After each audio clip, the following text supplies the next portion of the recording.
Bonjour, dans cette vidéo, je vais t'expliquer comment calculer un produit scalaire de deux vecteurs de l'espace muni d'un repère orthonormé. Tu vas voir, c'est simple, ça n'est que calculatoire. Tout d'abord un rappel, tu sais déjà calculer un produit scalaire de deux vecteurs du plan muni d'un repère orthonormé. Je te rappelle la propriété. Soit un vecteur u de coordonnées xy et un vecteur v de coordonnées x', y', deux vecteurs du plan munis d'un repère orthonormé au vecteur i, vecteur j. Alors, on a le produit scalaire des vecteurs u et v qui est égal à x, x' plus y, y'. En fait, cette propriété se généralise à l'espace de la façon suivante. Soit un vecteur u maintenant de coordonnées x, y, z et un vecteur v de coordonnées x', y', z', deux vecteurs de l'espace munis d'un repère orthonormé au vecteur i, vecteur j, vecteur k. On a le produit scalaire des vecteurs u et v qui est égal à x, x' plus y, y' plus z, z'. On a rajouté le produit pour les cotes des coordonnées de chacun des deux vecteurs. Tu vois, je te l'avais dit, ce n'est pas très compliqué. Si tu sais que le repère est orthonormé et que tu connais les coordonnées des deux vecteurs, il te suffit d'appliquer cette formule. Illustrons cette formule par un premier exemple très facile. Dans un repère orthonormé de l'espace, on considère les vecteurs vecteur u de coordonnées 5, 1, 4 et vecteur v de coordonnées 0, 7, 2. On souhaite calculer le produit scalaire des vecteurs u et du vecteur v.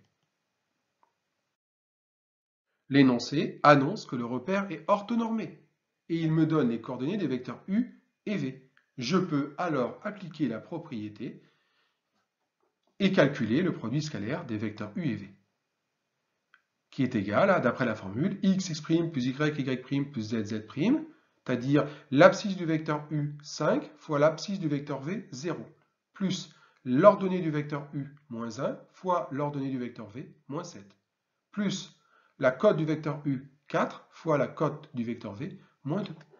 On obtient moins 1. Deuxième exemple. On considère un parallélépipède rectangle ABCDEFGH tel que la longueur AB vaut 4, la longueur BC vaut 3 et la longueur AE vaut 2. Et on souhaite calculer le produit scalaire des vecteurs BA et FH en utilisant un repère bien choisi. On pourrait être tenté de se placer dans le repère A, vecteur AB, vecteur AD et vecteur AE. Mais ce n'est pas un repère orthonormé. Il n'est que orthogonal, puisque les vecteurs AB, AD et AE sont orthogonaux 2 à 2. Mais ils ne sont pas de norme 1. Le vecteur AB est de norme 4.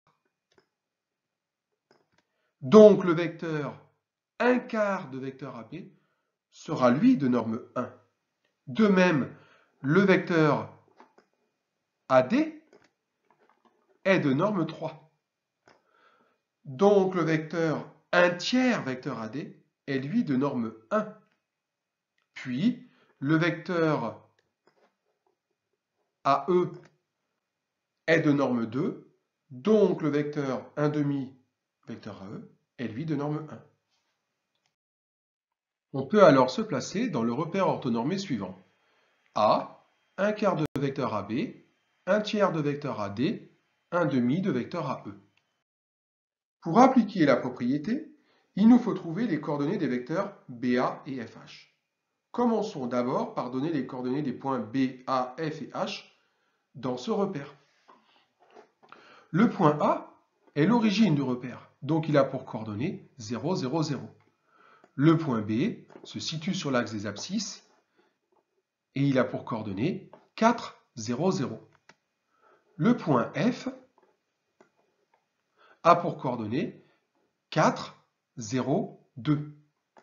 Et le point H a pour coordonnées 0, 3, 2. Par le calcul, on trouve alors les coordonnées du vecteur BA et du vecteur FH. Je rappelle que pour calculer les coordonnées du vecteur BA, par exemple, on les obtient comme suivant. L'abscisse du vecteur BA, c'est la différence de l'abscisse de A moins l'abscisse de B. L'ordonnée du vecteur BA, c'est l'ordonnée de A moins l'ordonnée de B. Et la cote du vecteur BA, c'est la cote du point A moins la cote du point B. Donc on obtient ici que le vecteur BA a pour coordonnées moins 4, 0, 0 et le vecteur FH, moins 4, 3, 0. Il ne nous reste plus qu'à appliquer la formule. Maintenant que l'on sait que le repère est orthonormé et que dans ce repère, on connaît les coordonnées des vecteurs BA et FH, il vient que le produit scalaire des vecteurs BA et FH est égal à abscisse du vecteur BA fois abscisse du vecteur FH, c'est-à-dire moins 4 fois moins 4, plus ordonnée du vecteur BA fois ordonnée du vecteur FH, c'est-à-dire 0 fois 3, plus code du vecteur BA fois code du vecteur FH, c'est-à-dire 0 fois 0. On obtient 16. À bientôt pour une nouvelle vidéo.